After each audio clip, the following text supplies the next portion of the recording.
comme vous l'avez constaté, depuis le 10 mai, nous avons lancé un appel aux autorités.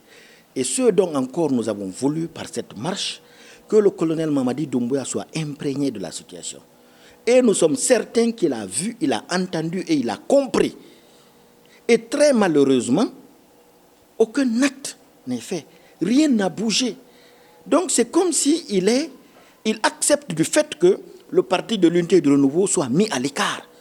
Parce que pour un gouvernement responsable, du moment où ils sont au courant, il y a une partie de la population qui réclame leurs droits dans la justice, c'est à eux de prendre leurs responsabilités, de nous rétablir dans nos droits ou de nous donner une explication fiable à laquelle on peut remonter l'information à nos militants et sympathisants. Ils gardent un silence radio comme si on était des moins que rien. Donc, leur communiqué d'interdire les manifestations, du moment où ils nous ont mis à l'écart, donc ça ne nous concerne pas. Nous attendons le retour des membres du gouvernement. Nous allons, en tant que parti responsable, essayer de rentrer en contact avec le ministre de tutelle, M. Mori Kondé. S'il nous ferme la porte, les jours suivants, nous sortirons dans la voie publique, manifester pour réclamer nos droits. Ils ont l'option, les deux options qu'on les avait mis ici, dans mon discours.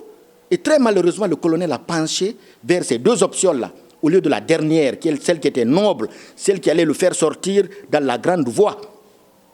Il a penché vers ces petits arrivistes qui sont à côté de lui, qui sont en train de l'induire en erreur.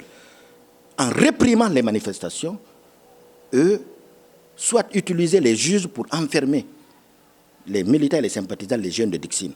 C'est cette option qu'il a prise, il les aura. Nous sommes déterminés au même titre que lui lorsqu'il est allé chercher le pouvoir. Donc, à lui les conséquences. Nous sortirons.